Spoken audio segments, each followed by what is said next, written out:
Hi, I'm Chief Gary Sparks with the Douglasville Police Department. Today we want to give you some safety tips concerning traffic stops. Take a look. So you look in your rear view mirror and see flashing blue lights. What do? Remain calm. Yield to the right and pull your vehicle over into an off-road area that is safe for both you and the officer. Put your car in park. Remove your foot from the brake and turn the radio off. Remain in your vehicle. Have your driver's license readily available for the officer. Keep your hands on the steering wheel, visible for the officer at all times. If you need to retrieve any items from the interior, explain what you're reaching for to the officer and avoid any sudden movements. Rolling the window down completely establishes a level of trust with the officer and allows for ease of interaction during the routine traffic stop. Be courteous and polite. Be cooperative and willing to follow the officer's instructions. During a routine traffic stop, the officer will return to his vehicle to run the tag and driver's license verification and complete a citation if one is necessary. Once the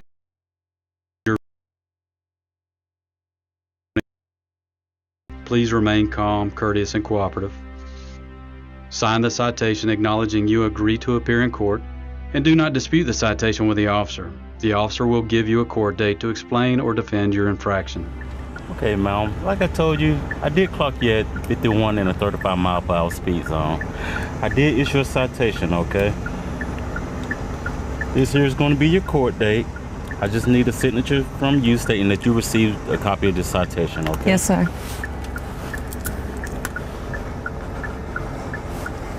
Thank you. All right. Here's your driver license. Thank you. Along with a copy of the citation, okay? You have any questions or concerns for me? No, sir. Okay, well, you have a nice day, okay? Thank you. Thank you. Following these few simple steps will help ensure a safe interaction for both you and the officer. I hope these few tips help you as it relates to dealing with law enforcement and traffic stops. Not only in traffic stops, but in all encounters with law enforcement. We hope that all our encounters are safe for the citizens as well as for our officers.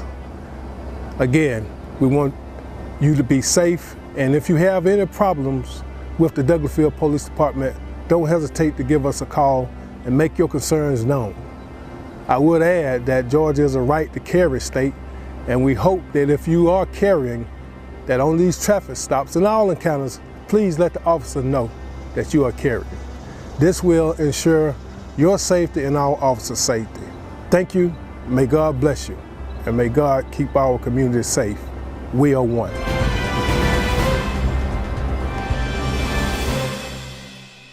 Hi, my name is Lauren, and welcome to TV 1061. Join our network and broadcast your film live across the continent. Come to our studio and film and stream your TV show, sitcom, and showcase and broadcast it worldwide. Combine multimedia with your live stream. Independent filmmakers show your movie and afterwards interview your cast live. Sponsors, advertisers, I'm talking to you. This is your chance for global exposure. These are exciting times that we're in. Traditional TV is but a thing of the past. TV 1061 is on the Roku platform. Roku is an industry leader in internet TV. It has a viewership of 53 million and counting. It is the most popular and fastest growing internet TV platform. If you are interested in developing and showcasing your movie or show, or interested in coming in as a sponsor or advertiser, please send us your contact information with a brief description of your interest to 1061tv@gmail.com. Thank you. Hi.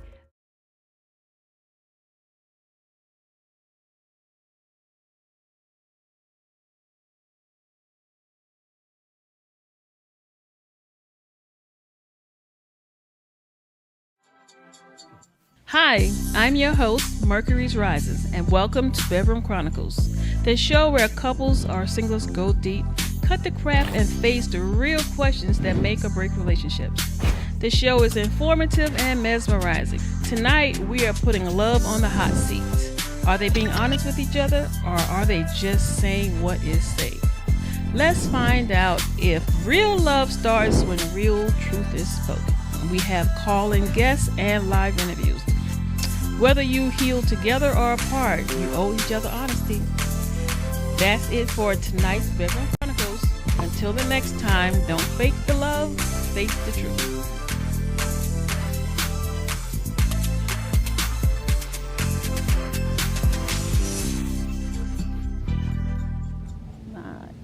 Hello and welcome to Bedroom Chronicles. I'm Mercury's Rising, your host, and thank you for joining me today. Today I'm putting love on the hot seat, so let's be honest about our relationships and let's not just say what is safe. So I'm welcoming callers, and the number is 770-485-7724, and you can also tune in at TV 1061 on YouTube. So the first question is, how often do you want intimacy? So you can call in and we can answer it together. I'll just give you my perspective on it. So if I'm going to answer the question myself, how often would I want intimacy? I think it depends on my partner. Because if I want it,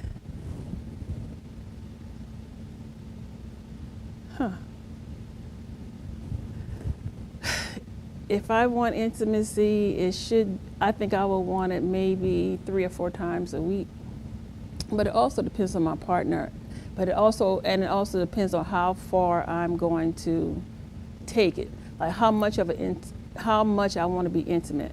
Do I want to go from first base to third base, meaning I just want to do some petting, some foreplay, or if I want to, get down and deep and wet.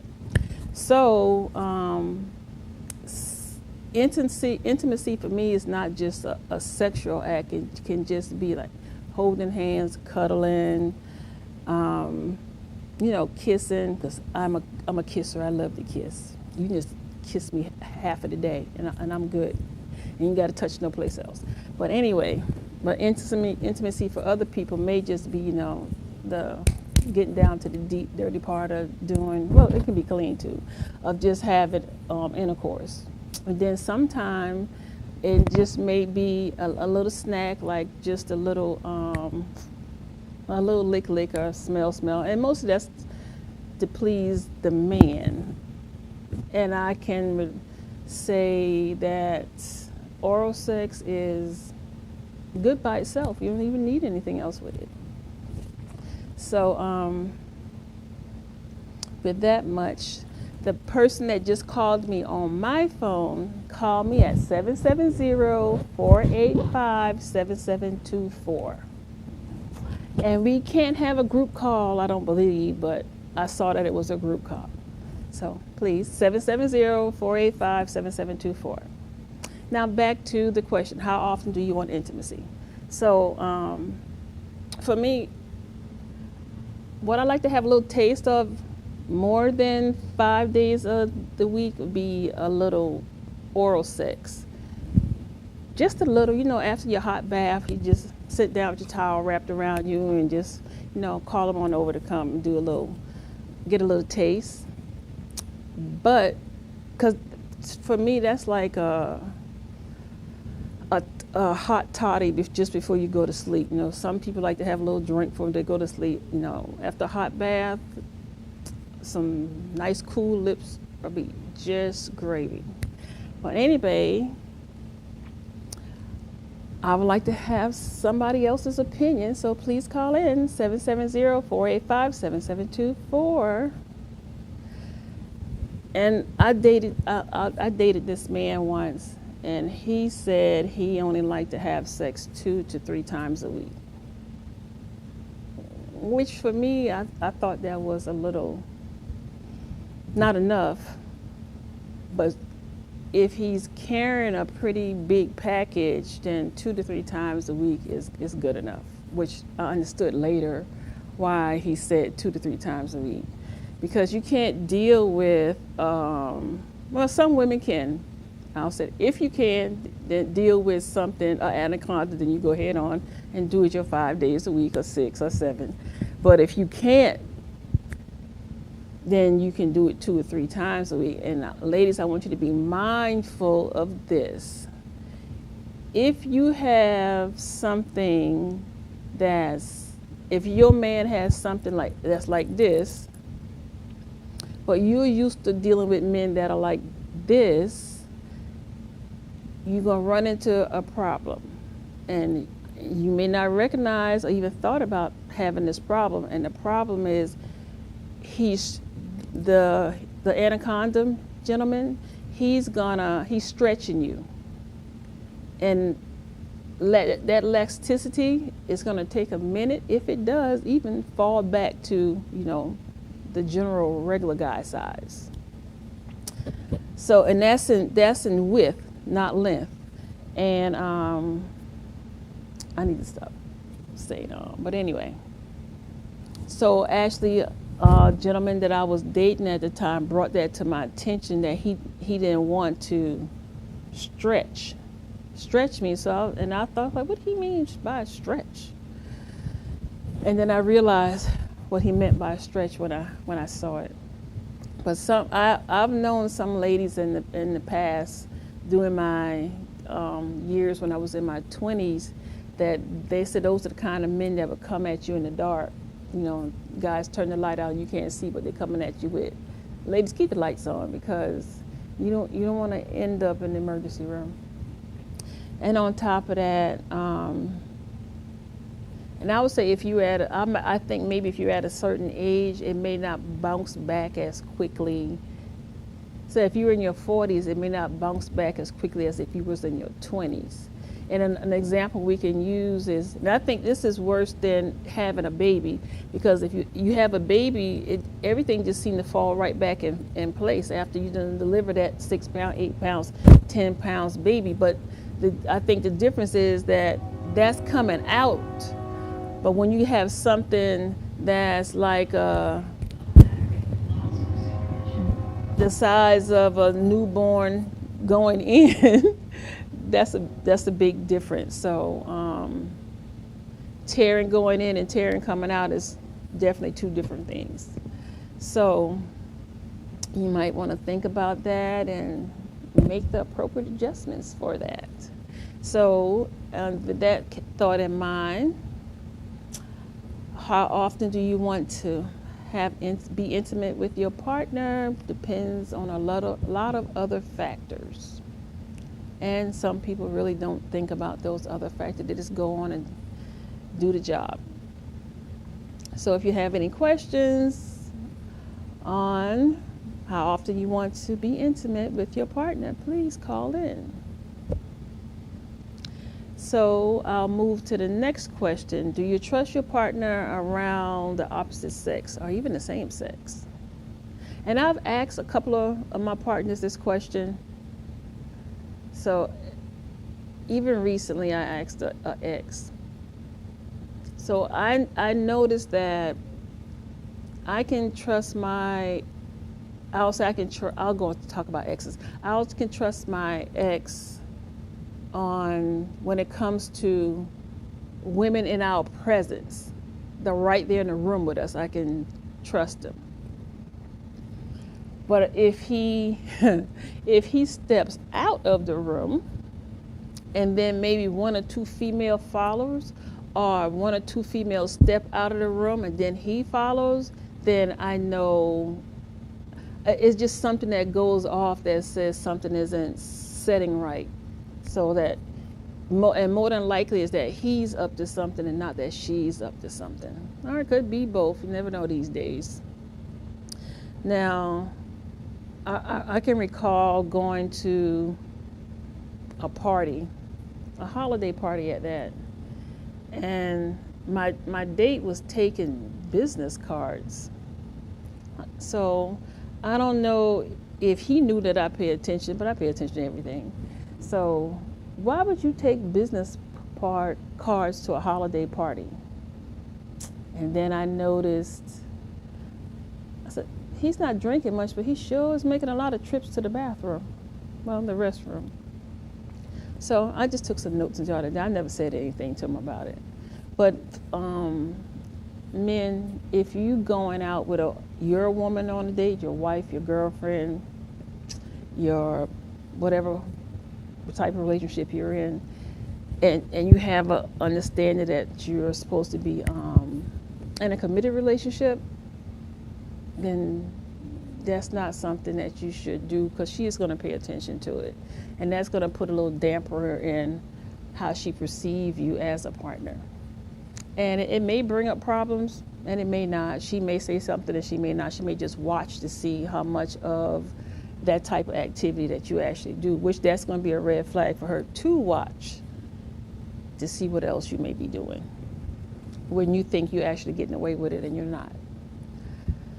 So trust. Some of my friends, when I married and single, when I talk to them about trust with their partners, they say that, well, trust has to be earned. But for me, it's a little different. It's not that trust has to be earned. When I come into a relationship, I'm trusting you. I'm trusting you 100. But as the relationship goes along, and then the red flags come up, that's when the trust lessens. And I may not say anything to you about it, but my actions or how I interact with you, whether it's intimately, emotionally, however I act towards you in those manners, is going to determine how much I trust you. And you're going to get to the point where you're going to say, oh, you don't trust me? And I think if you have to say that to me or to your partner, then you should know that that person doesn't trust you. So, and building trust back is very hard once it's gone.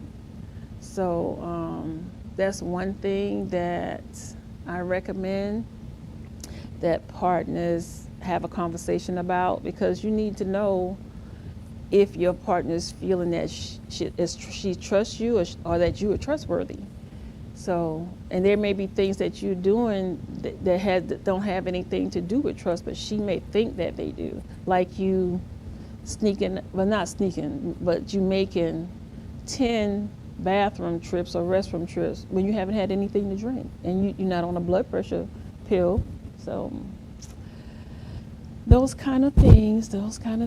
So when it comes to, I don't, based on my past experiences, I used to say I don't trust a man no further than I can throw him, and I definitely can't throw one. But it's a good thing to have that feeling that your partner can be trusted. And I'm gonna give you another example. When I was married, and my husband at the time, he liked to go to Brooklyn to Old Timers Day.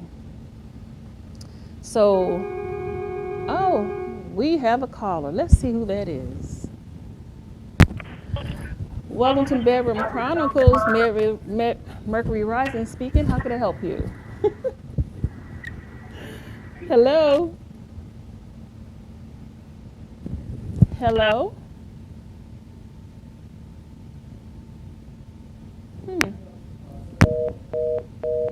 That was an 801 number. I don't know who that.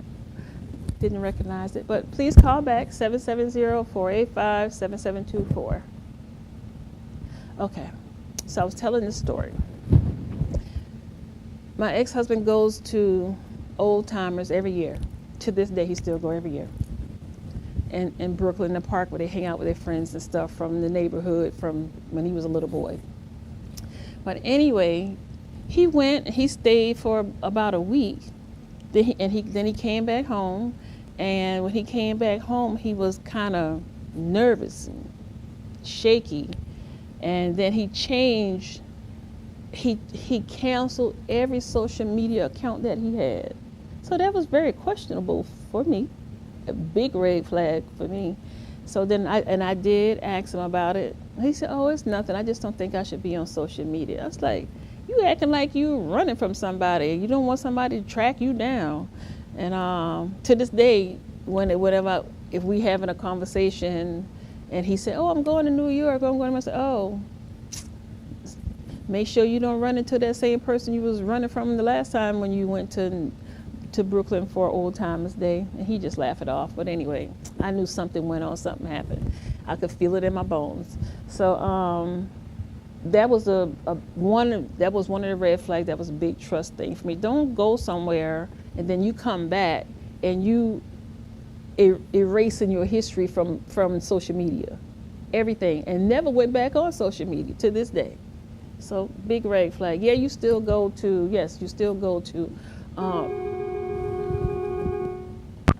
Friend of the opposite sex. Welcome to Bedroom Chronicles. This is Mercury Risings. Hello. Hello. So I had a question. Yes. You were talking about trust. Yes. Are you comfortable with your partner having friends of the opposite sex? No, I'm not. And let me tell you why. And I let my partner know. Well, I don't have a partner right now, but I've let past partners know that. About trust. Yeah. So I'm talking about trust. So when I this is my own personal perspective.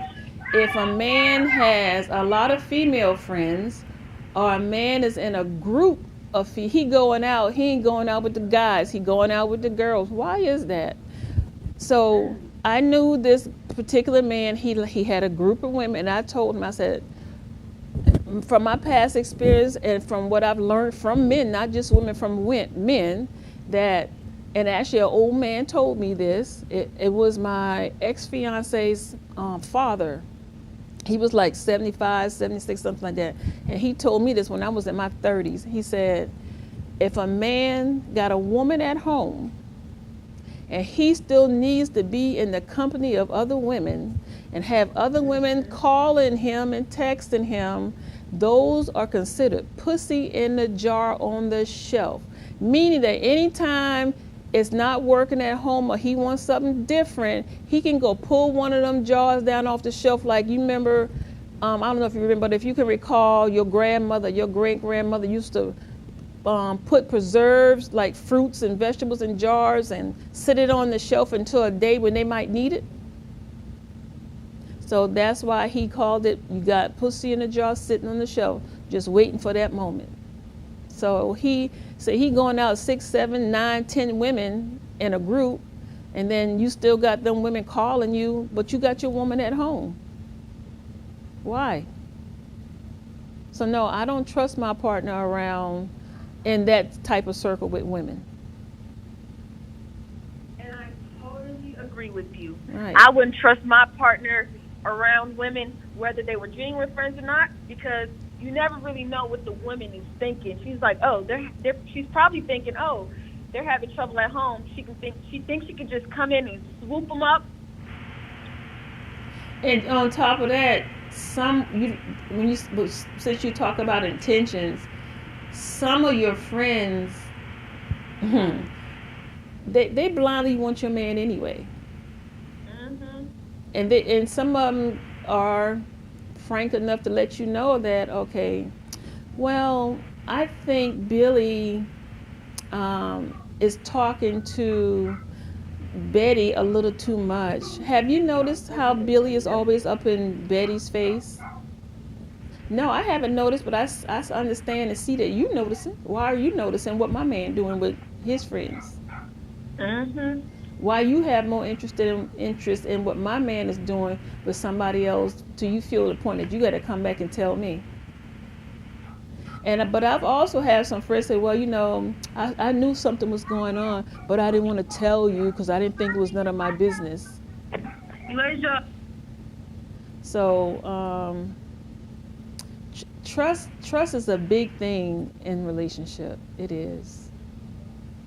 It really is for me anyway. I'm sorry. You you were going in and out. Oh, I said trust is a big thing for me when it comes to a relationship, and believe me, it's gonna take a year at least before I feel comfortable enough around you that you will know that, okay, you gaining a little bit of that trust back. I totally agree. Because in the back of your mind, you're still going to have those thoughts like, okay, is this going to be another go around of the same thing? Is this going to happen again? Or when it's going to happen again? But because it's hard to stay positive when you've been bit by the snake once, and then nobody wants to get bit by a snake twice. You get me? You're breaking up. Oh, I said no one wants to get bitten by a snake twice, meaning you learn your lesson the first time, and you don't allow them to betray you a second time. That is Right. totally true. Because once the trust has been broken, you're going to be cautious as you maneuver. If you go back to that person, you're going to be cautious at how you maneuver through that relationship the next time. So, not saying that the feelings or the love is not going to be there, but nobody wants to get hurt. So you're going to have those antennas up. So what about your partner? You trust your partner? I wouldn't. You Because going in hand with what I said earlier, you never know what's going through the woman's mind, as well as a woman with male friends. You never know what's going through the man's mind. Mm-hmm. So she could probably think she's in a genuine platonic relationship or friendship with them, but he's thinking, oh, as soon as this man slip up, I'm going to slide right in, snatch her right on up. Mm-hmm. So they're basically sitting on the sideline waiting for your man to slip up, to come in and swoop you up. Mm-hmm. And the same thing goes for the female friends.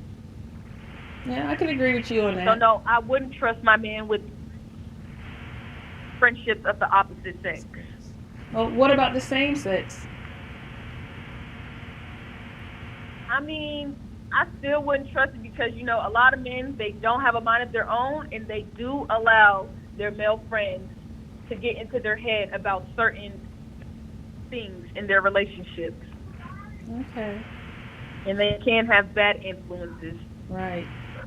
Because I can recall some of my friends saying that, you have to be careful with these men going out with their friends on these men get-togethers and these men fishing trips and boys' night in Vegas and Florida, and because those are just groups of guys that's hooking up to do the same thing that they would be doing with their wife or girlfriend that they left at home.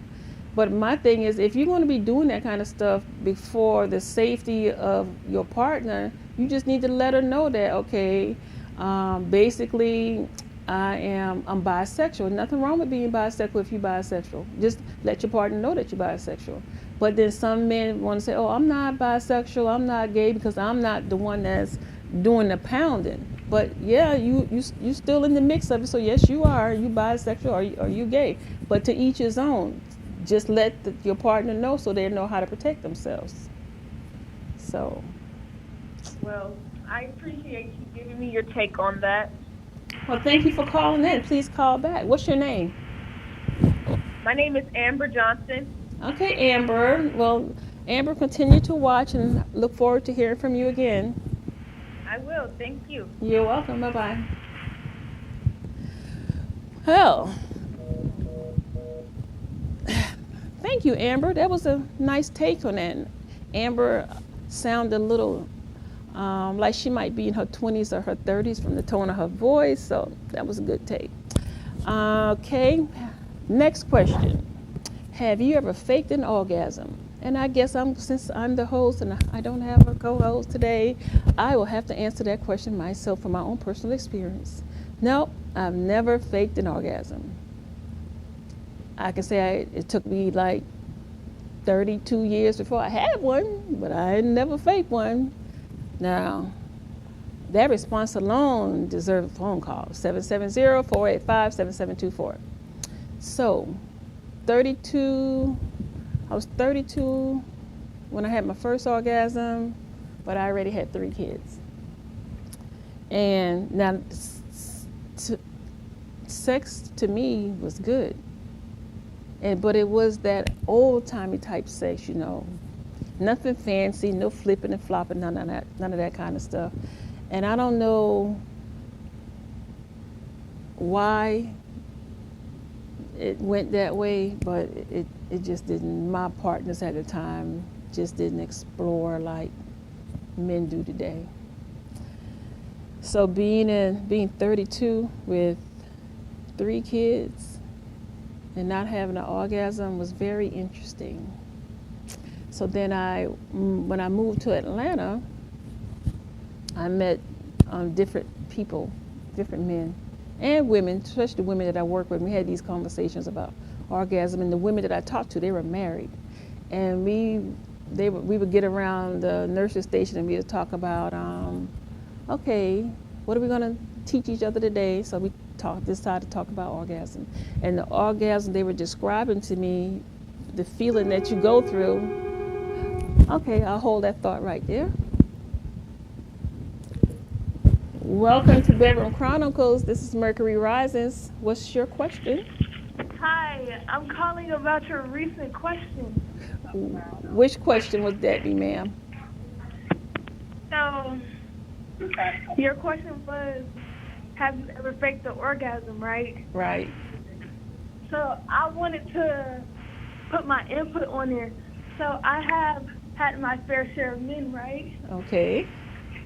And honestly, I could say with most of them, I have faked the orgasm. So men, they be thinking they, doing a big one, but whole time they're not. So you said you had your fair share of men, right? Yeah, right. What you consider a fair share? Yes. What do you consider a fair share?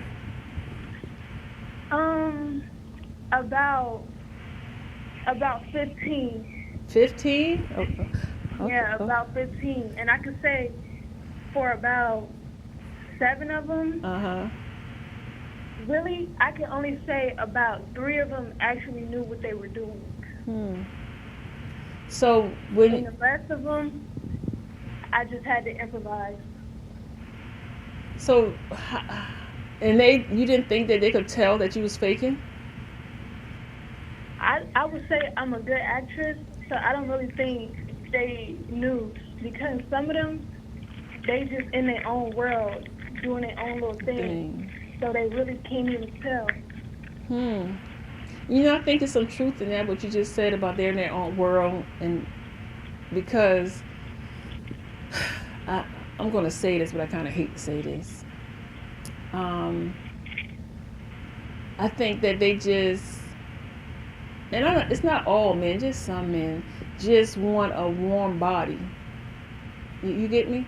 It don't matter. Yeah. It don't matter about the face, the body, the shape, or how she's put together.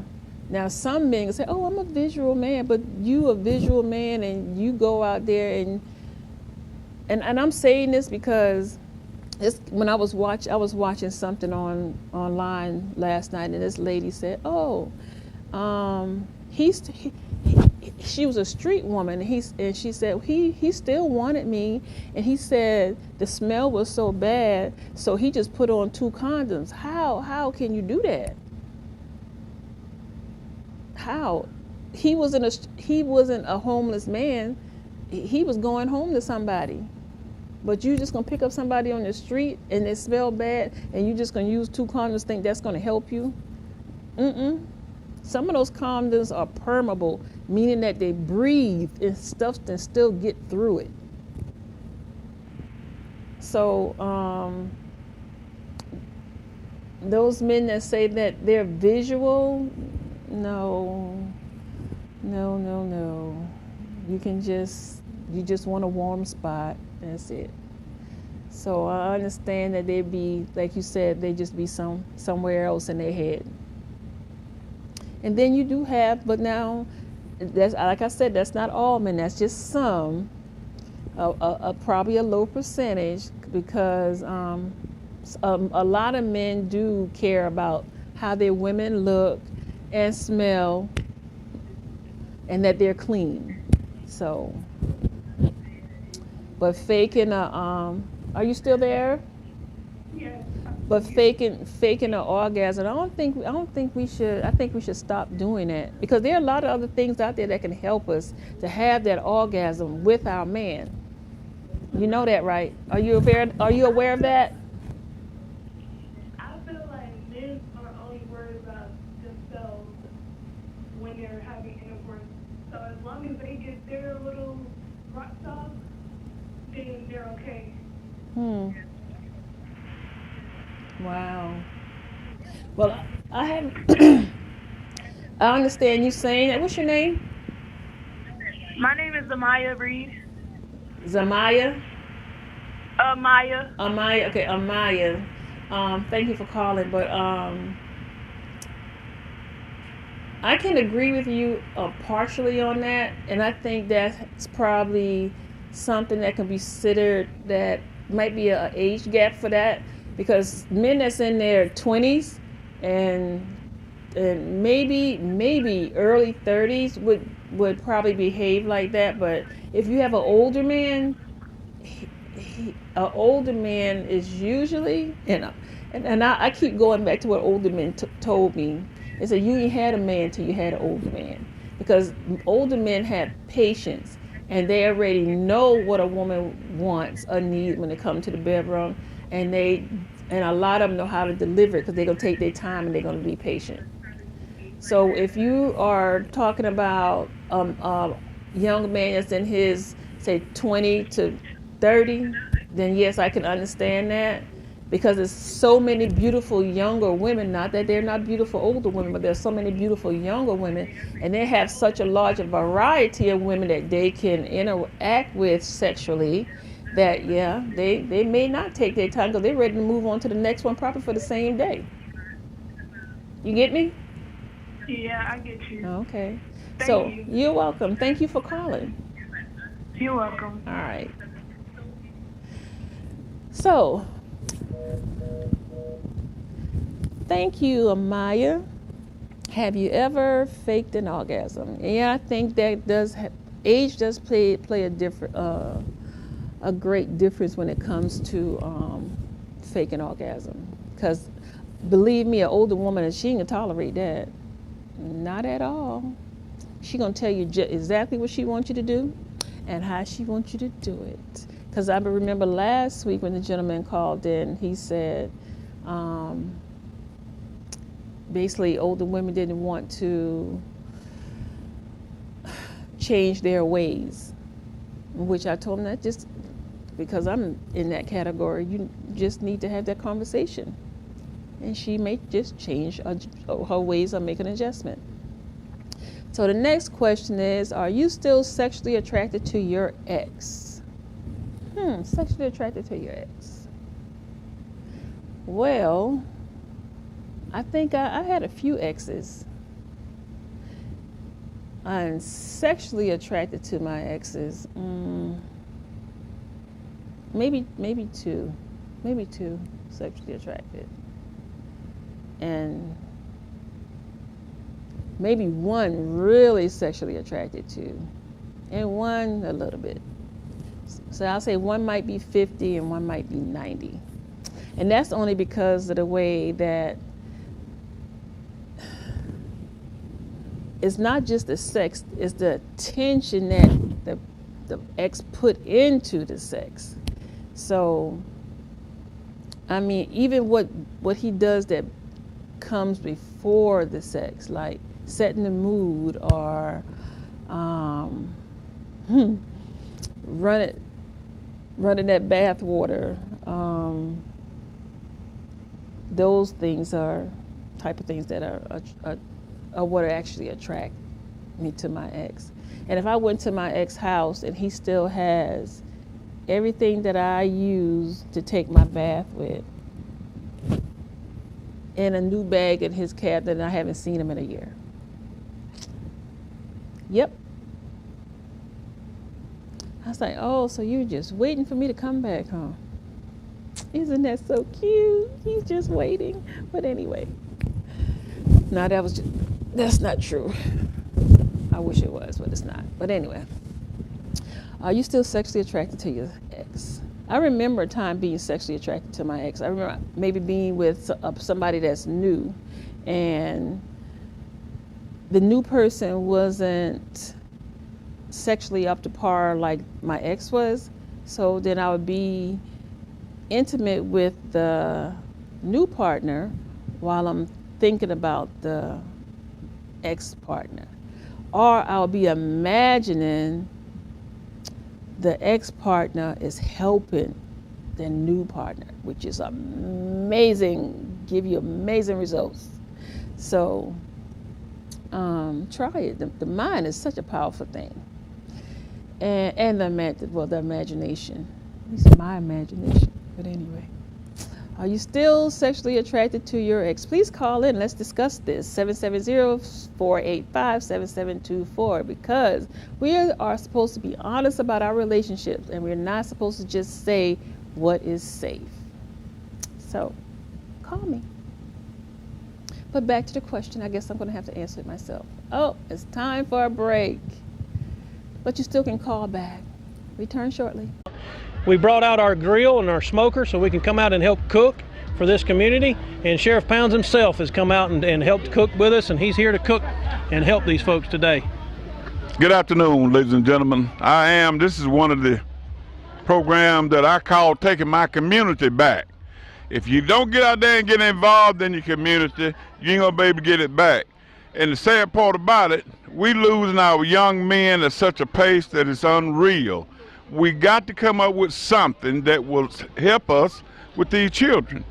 Got to. So this is what I'm doing. I love it. I'm out here in the sun. It's hot, but like I said earlier, we're going to do these until we get that gap between law enforcement and the community bridge. We're going to bridge that gap, because we're going to get out of here. We're going to shake hands. We're going to find out if they got any kind of problem we can assist them with, and invite them to the sheriff's office and come to the roll call. Just come see what's going on at the office. Thank y'all so much for being here. Thank you, Sheriff Pounds. And like I said, this is just one of many events that we bring this grill out to help with our communities and get involved. I'm here today at one of our community outreach days with our sound truck. And our sound truck is used for just what you see. We come out to community days, we play loud music, and be able to just have a good time with it and enjoy our community. At a sheriff's office, you get to see us in a little different light. We're not always out there writing tickets or locking people up. We come out to your community day and be a part of your day and help you celebrate your community. And this is just one of the ways that we can do that, was with our sound truck. We're here today in one of our communities. We brought our ice cream truck out. A lot of people like to laugh when I say the sheriff's office owns an ice cream truck, but this is exactly what it's for, is we bring it out to our communities. We give away ice cream. We don't charge for the ice cream. The ice cream is free. And we have partners in our businesses in our community that help pay for the ice cream so that we can give it away for free. And we give it away. We go to schools. This is just one of many events that we bring our ice cream truck to. We go to the school systems. We come out to community days, block parties. We just come out and see you and help you enjoy and celebrate your community. Thank you.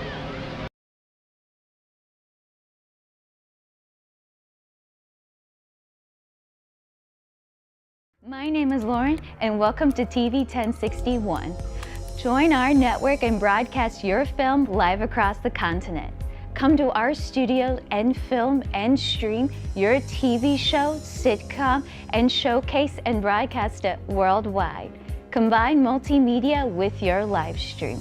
Independent filmmakers show your movie and afterwards interview your cast live. Sponsors, advertisers, I'm talking to you. This is your chance for global exposure. These are exciting times that we're in. Traditional TV is but a thing of the past. TV 1061 is on the Roku platform. Roku is an industry leader in internet TV. It has a viewership of 53 million and counting. It is the most popular and fastest growing internet TV platform. If you are interested in developing and showcasing your movie or show, or interested in coming in as a sponsor or advertiser, please send us your contact information with a brief description of your interest to 1061tv@gmail.com. Thank you. Hi, Hi, I'm your host, Mercury's Rises, and welcome to Bedroom Chronicles, the show where couples or singles go deep, cut the crap, and face the real questions that make or break relationships. The show is informative and mesmerizing. Tonight, we are putting love on the hot seat. Are they being honest with each other, or are they just saying what is safe? Let's find out if real love starts when real truth is spoken. We have call-in guests and live interviews. Whether you heal together or apart, you owe each other honesty. That's it for tonight's Bedroom Chronicles. Until the next time, don't fake the love, face the truth.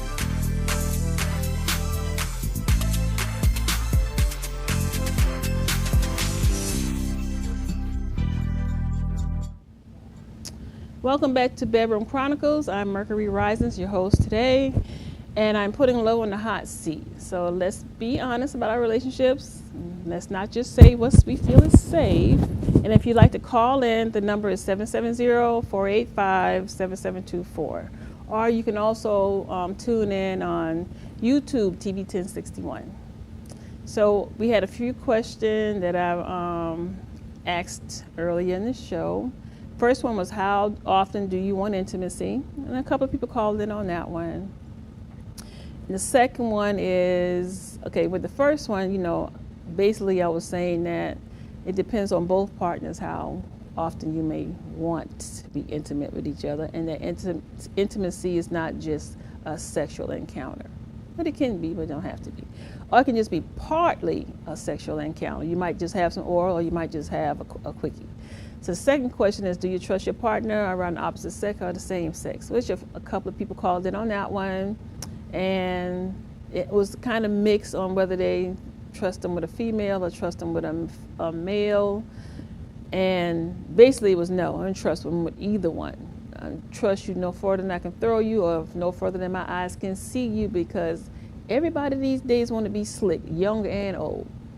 So some people think, and also you have that young player and you got that old player, men and women, young and old, yes, both parties think they're players. But anyway, you think you're getting away with something and you're not, because your partner normally picks up on the clues that you are throwing out and you're not realizing that you are. So you might want to check with whom, I don't know, maybe your best buddy, to let them know that you being too obvious that you out there still shopping. The third question is, have you faked an orgasm? We had a caller for that one, and yes, and I think Amari, she did explain that she had a few, like 15, but now the 15, maybe she went down to 7, and out of the 7, only probably 2 or 3 knew exactly what they were doing.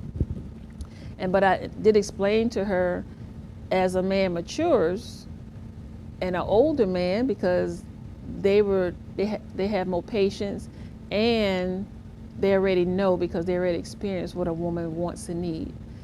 And they don't, a lot of times the older man don't just want to self-satisfy, just his self be satisfied. He wants his woman to be satisfied.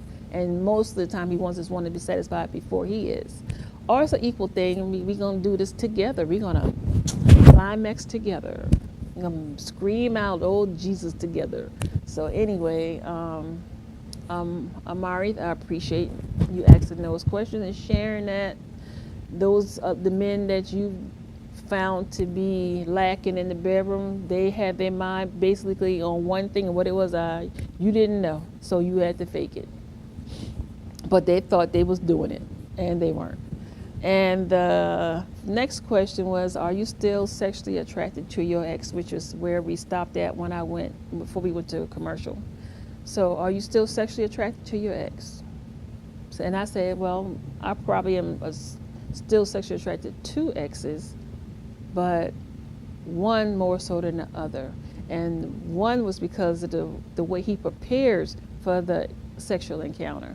So if he's preparing in a way that makes me feel like, oh, that's so sweet. Oh, you did that. Oh, I love that. Before we even get to the bedroom, it's cool. But if you have, say, the second partner, you just in the house with them all day, and you get a little freaky, or you take a nap and you hold hands, then you might want to get a little freaky. But the second partner was a little, I don't know, I could say offsetting in the way that I felt like I was tiptoeing a little bit. But with the one that starts the intimacy before it gets to the bedroom, it was more of an easy flow. I didn't feel like I had to struggle. There was no tiptoeing. You just glide right into it.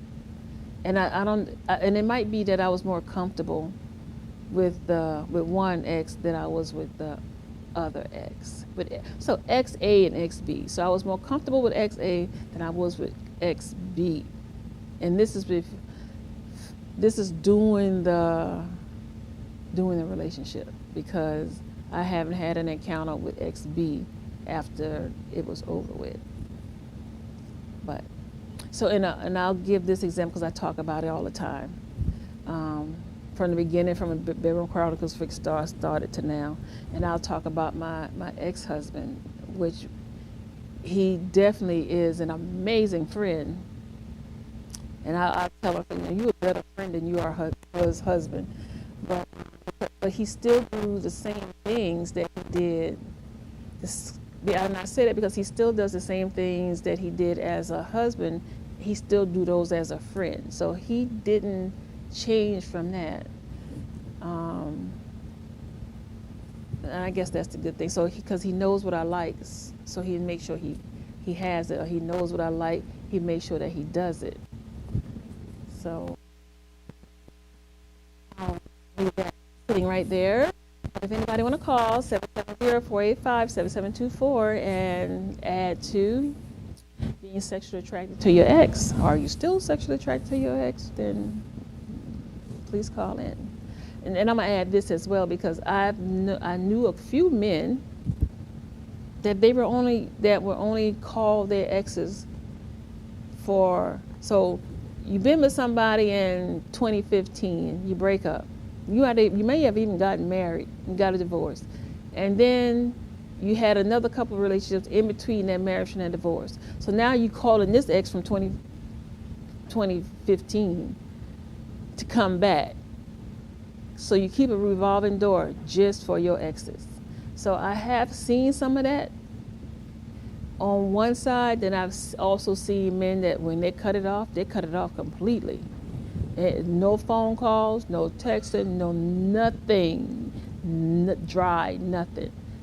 So I guess, but they, believe me or not, they still have that attraction. They just don't act on it. So moving forward to the next question, is there anything that you would keep that's a secret from your partner? Me. Nope. Not at this day and time. And I can't think of, okay, I can think of one thing. I had a family member that found out that her partner was cheating. And she didn't let him know that she knew. But it was eating her up inside that he did that. He violated the relationship. So, but I don't think there's nothing that I can imagine that I would keep a secret from my partner. Nothing. If another man is interested in me, I'll let him know.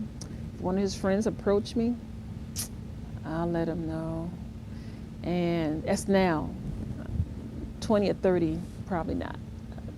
20 or 30, I have most secrets because I could remember them. But now everything is honesty. Honesty is one of my policies, honey.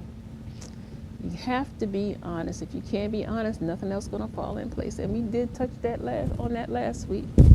So keeping secrets. Secrets are not good. Not at all, because they eventually gonna come out.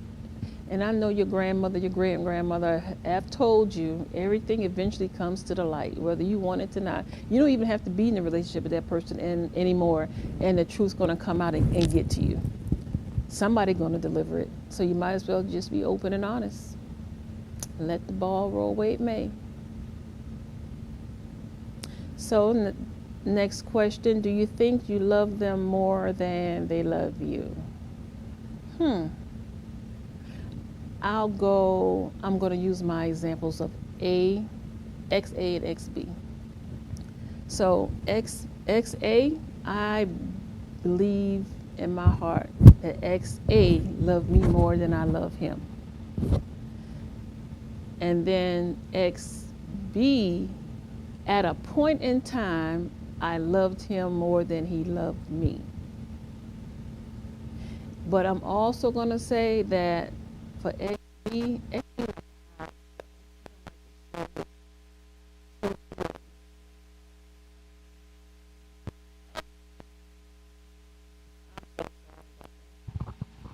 so XB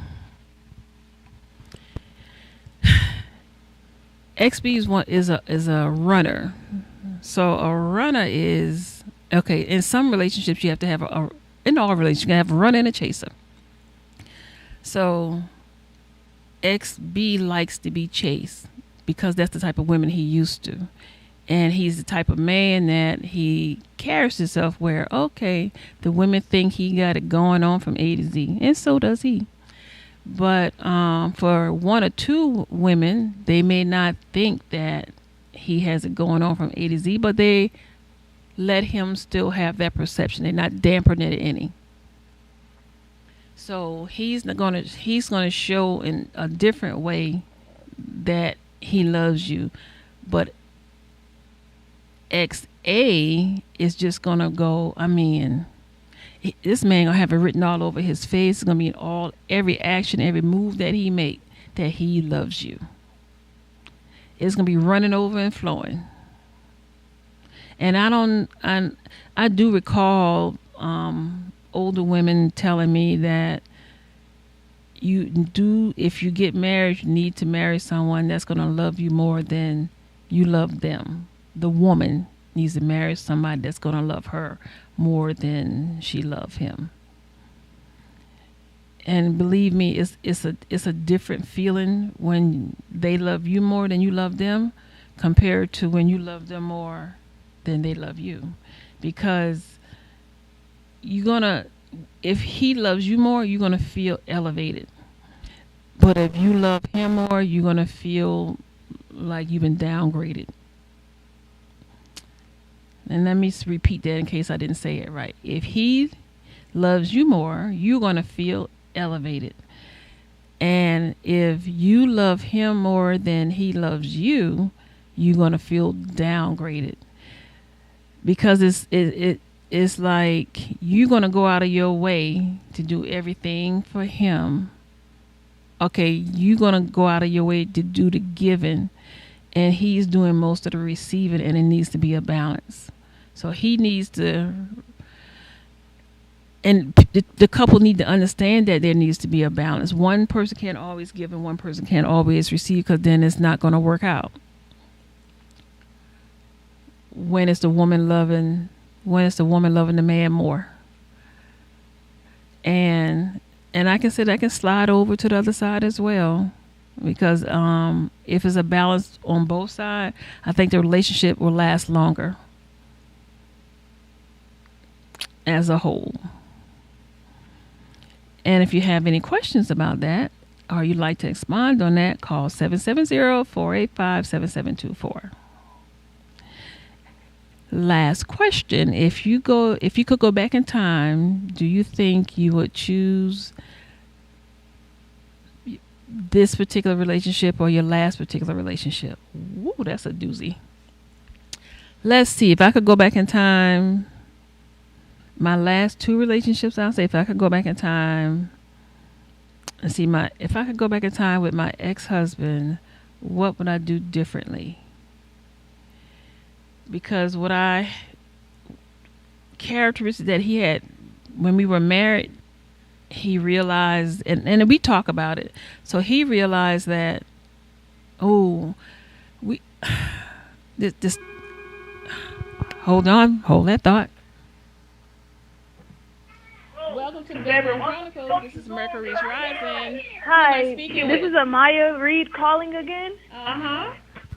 So Yes. I have a question for you. Yes, Amaya. What's the question? Do you think a relationship can work if the woman likes the man more, or vice versa? I think the relationship. Okay, and I was just talking about that. So I think the relationship will work if. I think it can work if the woman likes the man.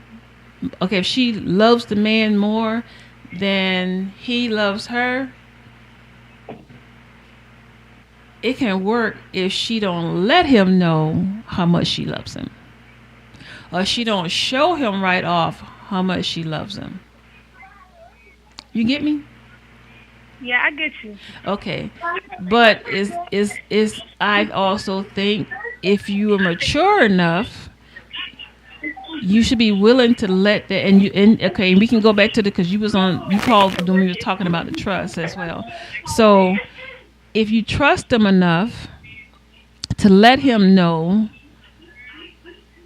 how you feel about him emotionally, and you think that he's going to reciprocate that, then you should go into that relationship open and honest by letting them know how much you love them. But sometimes you can let somebody know how much you love them and they pull back. So this can be a test for you. And I don't like that word test, but I'll say it can be a test for you just to see where he's at. So communication is always the key to any relationship. So you need to talk about trust and love, and because you might be there and he's not. Amir, hello. Yes, I'm still here. Okay. Okay, so me personally, I feel like if the man loves the woman more than the woman loves the man, the relationship will work way better and last longer. Because most women are used to chasing their man, so it's better if the man chases the woman. So if he'll chase the woman if he loves her more than she does. And I think I agree with you what you're saying, but I also think that, and if you don't mind me asking, how old are you? I'm 27. So you're 27, okay. So let's say your age group of men and my age group of men. Now, men in my age group, a mature man, I'll say a highly valued man. They chase differently. I'll say they chase differently. A young man at your age group, he gonna chase the woman that he wants, and he probably chase her for a good while. But that highly valued man, his chase is gonna be low key. And let's just say it's just the average man. He may not. I don't know, but he may not chase at all. And I said a highly valued man because those men have a higher status. They have the higher paying job. They have the 6-figure, 7-figure bank account. And those guys, I don't think they're gonna chase like a guy that just may be the average Joe that making I don't know, 5 figures or less. Because those other the highly valued man, he gonna think I can get anything I want because I have these other resources over here that's gonna help me get what I need. But he in essence, he's not getting the true woman. He just getting a version of what his resources is bringing him. And I would say the guy that's between your age, 27, maybe to 40, they may get a better standard of a woman because they're chasing somebody that might be close to where they're actually at with their status in life. You get me? Hello? Yes. Okay. All right. So I think what you got to look at the caliber of that man to determine whether he is going to chase you or not going to chase you. Now, when I got married, my husband's status was okay. He had a job, and he was retired from one job and had another job. He had a rainy day bank account. I don't know what was in it. And when we were married, I found him to be a little stingy, which was one of our problems. But I never told him that. I just kept it to myself, which I should have told him, but I kept it to myself. Today, his financial status is elevated, but so has mine. So if I was married to him today, or if he asked me to marry him today, I wouldn't have a problem with his financial status because I have my own money. I have my own resources. So that's why I was saying it's a difference of where you at in life with your resources when you were in the age group of 20 to 40, or if you're in your 50s or 60s or 70s and you have a much higher rank when it comes to providing for your partner. So it depends on whether you're gonna a man that's, let's say, I don't know, maybe the producer, Mr. Felix Washington, he got a big bank, so he ain't gonna chase no woman. He probably have to brush them off. When you got Joe over there at McDonald's, he a manager. Joe gonna have to do some chasing. So it's like that. Then you have some women that just want to be with that man because of his finance. So, well, Amia, girl, I'm messing up your name. Amaya. It's time for us to go. So how about join us next week? Why don't you call in next week? Next week. I will for sure. Yeah. You had some great input. Oh. I just wanted to hear your side on what you thought. Okay, thank you. Thank you very much. It's been my pleasure. See you next week. See ya. Okay, that's the show for today. See you next week, Saturday, 1 p.m., TV 1061, YouTube, 770-485-7724. Hi, I'm your host, Mercury's Rises, and welcome to Bedroom Chronicles, the show where couples or singles go deep, cut the crap, and face the real questions that make or break relationships. The show is informative and mesmerizing. Tonight, we are putting love on the hot seat. Are they being honest with each other, or are they just saying what is safe? Let's find out if real love starts when real truth is spoken. We have call-in guests and live interviews. Whether you heal together or apart, you owe each other honesty. That's it for tonight's Bedroom Chronicles. Until the next time, don't fake the love, face the truth.